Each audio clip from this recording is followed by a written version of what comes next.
Faye, second part of this hugely long title for this session.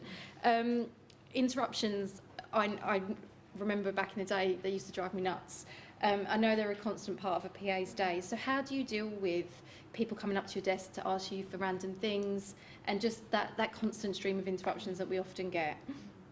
I basically live in it's a corridor between offices, and the door that people come in through is literally opposite me. I've been in my place about 6 months. Love it, but it is literally where so-and-so, where so-and-so, where so-and-so. Part of it's just the role, and I've had to accept that. And the other part of me, when I thought about this question, I wanted to give like these stock standard responses, like say this sentence and people will walk away, but they won't. And what I really learned is from, in the last, it's been 10 years, I think the way you respond to people and the things you say yes to, the things you say no to, is directly correlated to how you feel about yourself, which I appreciate is slightly away from the question. But I think when I first started, my belief was I was the lowest paid, I was the lowest in the hierarchy, I had to say yes to everything I was given. And I think when you first start in your career, to some extent that's not true, but I think you have to find your feet with it. But now actually, I think once you start to network, once you start to get to know people, I'm a big self-help junkie, I read books, go on courses, I've done all sorts of stuff like that. And I've found my voice and what I'm willing to say yes to and no to. So it's less about having like a perfect response for when someone comes at you, but I think we all know the days you feel better, you'll have a stronger response. Someone came to me the other day, and almost within minutes of her speaking, I was surprised at myself. I actually said, that's really not my role, I can't do that. So, that was very confident. I don't know if that was rude or not, but actually you start to realise where you can add value, where actually you're better to just say no and support them in going somewhere else. So I think behind all of this, for me, sits building a network, getting to know people in the company, going on courses, learning things. So actually, when someone came up to me, I wasn't scared and didn't think I had to say yes to everything. I learned where I wanted to say yes and where I wanted to say no, because I think we're just as valuable. You guys know this. You sat up here and it's kind of so obvious. You have to know your own value, I think. Alex, I know that you've worked for some high-flying and creative individuals, and I don't know how true this is, but from my experience, many creative types can be a little less organised than more analytic executives. So how do you ensure you manage your time while keeping your executive organised and on point? Quite a direct person, and I kind of say it how it is. And I think when we first met, she wasn't quite aware that that's how I was. And eventually we kind of found our footing with it, and now, she asks a question and it's, I'm not saying no because we can't do it, I'm saying no because there's no time to do it. And I think I was also her first PA, so it was a bit of a shock. Someone coming in and be like, so we do this, and this is how it's going to go. And now we've kind of found this really awesome place where we both just kind of rely on each other to now know where everything is, what everything's happening here at this time and that time. And she is now trusting me to manage my time along with hers. We do one-to-ones, like you said, Emma, and we have an hour every other week, and then a half an hour in the other time. And I do keep everything that I need for that half an hour, and I do think that I know you want to kind of, I just really want to get this signed off, I'm just going to quickly ask her if that's okay. Don't do it, because actually, if you have this routine in place, it's really easy for you to then manage. And then you stick to that routine, and things then start flowing in one order, and it just kind of flows, and it's just natural, and it becomes like a way of life for you. So that's kind of how I kind of manage it, and I'm a massive colour coder. Talking about workloads, Shirley, I know HSBC in particular, having met PAs that worked for the company before, how busy you guys are. How do you manage your workload, and how do you push back when you have to when you've been asked something that doesn't fit in with your priorities?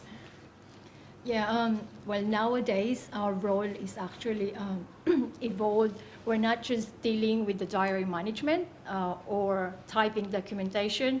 We are also making key decisions, managing projects, organizing events. So our workload is actually is a bit of nightmare. So it's about basically having that sort of control and being organized in what you do. So if people are actually giving you work that is not in your responsibility, for me, my advice, the bottom line is be assertive, saying no. There's nothing wrong saying no to the people. I know our role as administrator, when people know, oh, Shirley, you know, she can do this and she can do that. There's nothing wrong to be assertive and saying no, because otherwise she'll be bombarded. Another thing is like, depending on what task that you are actually giving, you can actually take it as a progressive to your career. So it all depends on what you're actually giving. So to me, you can be helpful or not. So you can say no if you can't do it. If you can, then you can say yes. But do not let anyone to actually, I forgot the words, your work ethic. Take advantage of your work ethic. So that will be my advice. That's so true. Yeah, because Yeah. we're all hard workers, Yes. aren't we? You're right, and people Because do come along and do that. Yeah, I mean, we all, you know, everyone who will actually come to us and, you know, to do something, we always say yes. But I think we have to think about ourselves that, you know, we can say no to everyone who actually come to us. Obviously, in polite manner. Let's get into the kind of nuts and bolts of how you guys manage your day. Each morning I will look at my day, his day, my week, his week, and then into the full month, and follow up with people. He interviews a lot. He's decided more recently he wants to be involved more in the interviews for any new lawyers we're bringing in. So I need to follow up, because it might just still say placeholder, which he hates, because if he sees placeholder, it's not confirmed. Doesn't and I can't exist. guarantee. Yeah, it's not real. He'll put something else in there if it says placeholder. Unless he knows it's come from me, if it's from someone else, he will override it. So I have to follow up for those sorts of things, just to make sure that my day runs smoother, because the more control I have over what's in there. And when we have our catch-up, I talk about what, give him everything he needs from me and vice versa. And we do go over the meetings for the day and what ones he wants me to interrupt, what ones I can turn around and say. I also have a little flyby. Occasionally someone will say, oh no, please don't go in there and interrupt them. I'm thinking, it's just an associate, mine's the EMP. I think I'm going to get shouted at more if I don't go in there. So it is having the, as you were saying earlier, the assertiveness to just walk in and say, come on. But we do, I think I'm lucky that because we speak every day, we do have more of an understanding as to what's happening. He knows what I'm doing, I know what he's doing, and it just works from there. If we just ask you, Faye, I know that with anything to do with kind of time management and looking after your productivity, there's always a fine balance between how much you can do and then how much of your personal life becomes involved as well. So I know that you're about to start studying, and you have studied in the past as well. So can you just tell me a little bit more about when your productivity and your time management becomes difficult because of personal circumstances and how you deal with that with the responsibilities that you have in your role? So I'm, I think, like 10 days away from starting a psychology degree. So I have no idea actually how that's going to be. And I think the biggest thing I've learned, and very recently, I've maybe developed this over a few months, but really kind of had to learn it recently, is I think I was in a coaching session and the woman said to me, Faye, you think having 50 things is like prioritising? So I'm like, what do you mean? She was like, you need to go from 50 to 20 to 10 to like 5. And you think, or I thought I had all of my priorities and I was only doing the things that I really wanted to focus on. And I looked and I wasn't. On Monday night I was doing a class or something, and on Tuesday I'd agreed to go to a networking event, and then, you know, all sorts of things. And actually when I really looked at what added value, a lot of it was okay, but I could do without a lot of it. And I don't have family or kids, so, and if it's pressure on my time, I can only imagine when you've got children and everything else that's pulling, it becomes even more important. So I chose 3 words. I needed something to filter the choices I made through. The first was Portuguese, because my boyfriend is Brazilian and I'm learning Portuguese, and for me that's incredibly important. And it's one of those things that you can let months and years go by, and I really want to communicate with his family. So that's kind of one of my filters. That's Wednesday nights done, once a week, my lessons. The second is my degree. So I haven't yet had to use that as a filter, but it's kind of in there with my 3 ready. And the third is health. Whilst I've been slightly inconsistent, I now meditate every morning, which when I hear other people say it, I used to get this like pang of like anger or jealousy. Oh, like, really, you're one of those? Oh, you managed it. And it was on my should list for so long. And having like dabbled in spirituality and reading books and crystals and all sorts of fun things, it stuck. I don't know why. It's just recently become really important. Now I get up at 5:20. Sometimes that's not fun, but I know now the other side of that is feeling a lot better. Doesn't mean life's perfect and everything's really easy, but those like 10 or 20 minutes are just a really nice start to the day. So yeah, I filter through health, through learning a new language. What was my third one?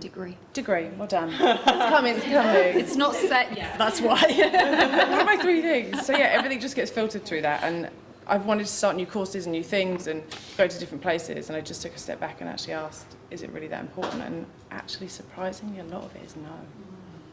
So yeah, just learning. Thank you. Alex, if we, again, just go back to the nuts and bolts of how we look after our time, do you use any technology or apps or anything like that just to help you manage the day-to-day stuff? So as I said, Samsung, and I'm not a promoter for Samsung in any way, but honestly, it is such a godsend. So on my phone, I can see my diary, I can see Lucy's diary, and again, it's in colour, so mine's pink, obviously, and hers is purple. Sometimes it changes to yellow, it depends how I feel. And I'm just all grey. you need to add some colour in. I'm Quite all about literally, colour.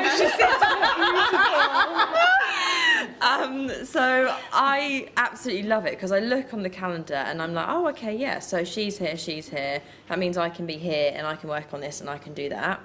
I don't really use any of the amazing apps that Jess mentioned or that Adam mentioned because I don't feel our relationship and my role with her is like necessarily needing that.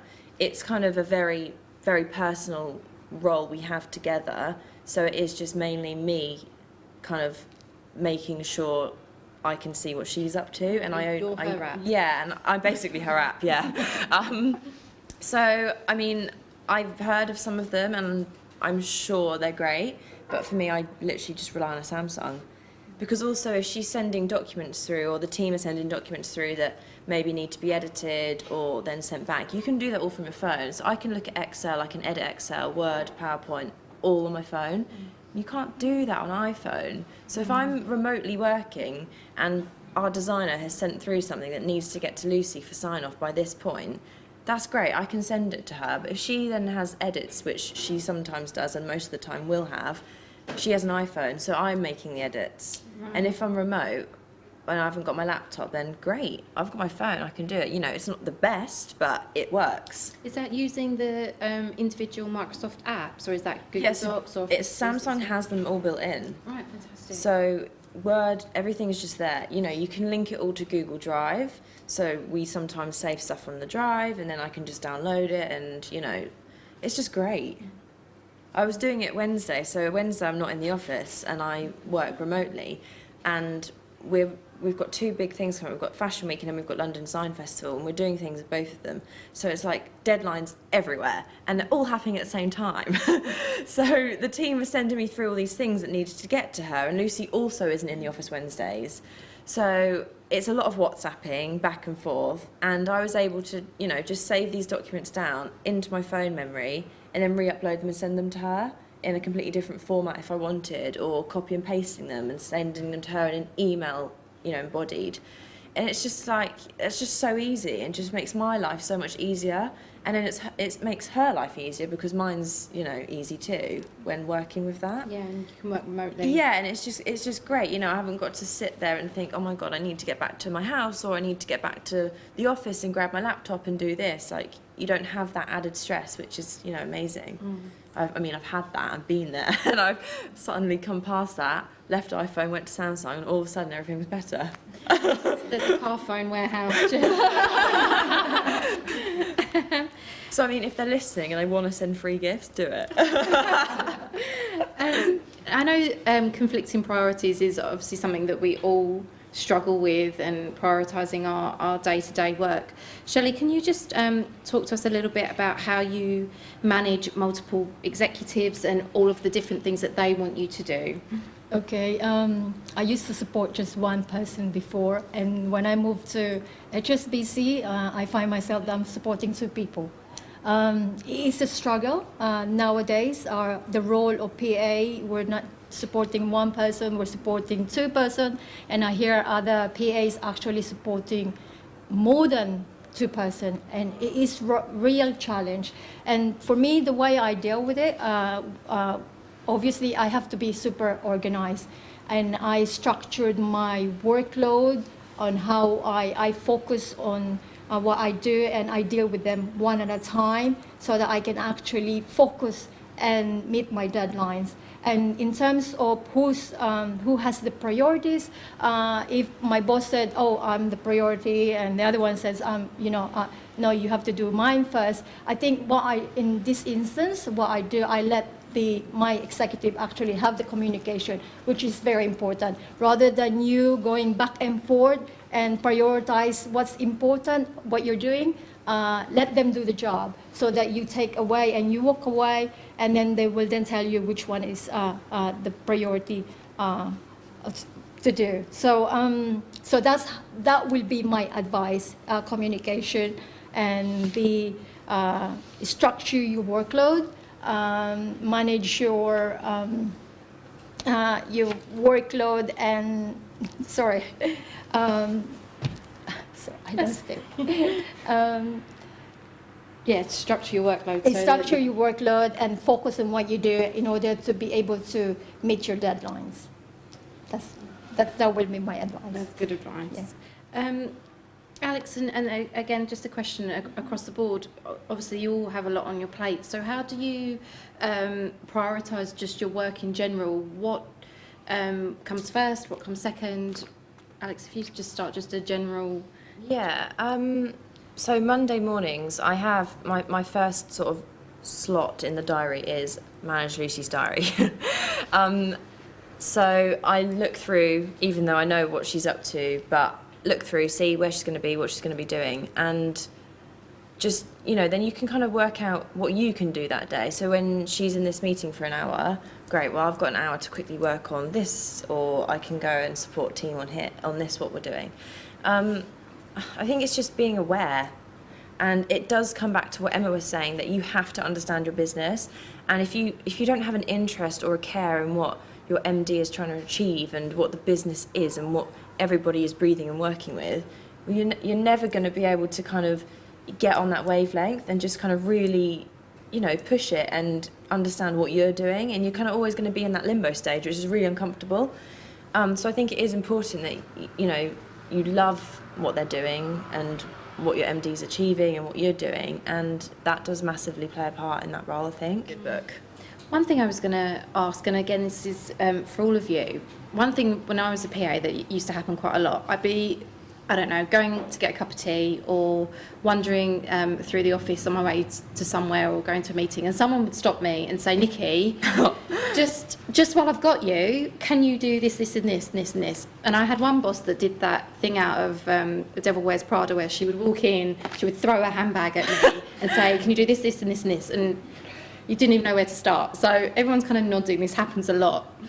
Can you guys offer any advice on how you remember those things and then how you action those things? I started carrying a post-it note. So you can take notes as you go. I love that. Because it was always on the way to the loo. Always. I mean, I'm very lucky now that where my office is to where the loo is like where the opus sign is. So now no one catches me because I just tear straight through. But it was always, and you can guarantee, you're not really listening anyway because you're thinking, I want to go to the loo. And it's when they catch you in there as well, it's awkward. So I would just... and they talk to you through the door. No. And you think, can I just come and see you in 10 minutes so I can go back to my desk and get papers? So I just started carrying, and I would just make notes. And remember, also put the person's name, because if it's not someone that regularly speaks to you, you have to, because there's no way to search on your intranet by just a face. So make them know the name. It's the only way. Okay. I think I'm totally the opposite. I'm so sorry. So someone stopped me in the canteen the other day and asked me to book a taxi, which is unusual anyway. I have to say, you guys are in like super high-pressured situations. You work a lot faster paced. My life has changed working at university. They work hard, but it is a different environment. It's not post-it notes to the toilet. And I think I've really, with anything you ask me to do, once you've told me to do it, it's totally my responsibility to handle whether I can get it done, whether I can meet a deadline. But for me, the responsibility in you getting that message to me is with you. So it was like, send me an email or like come back in 10 minutes. Because I think we have so much to juggle and so many responsibilities.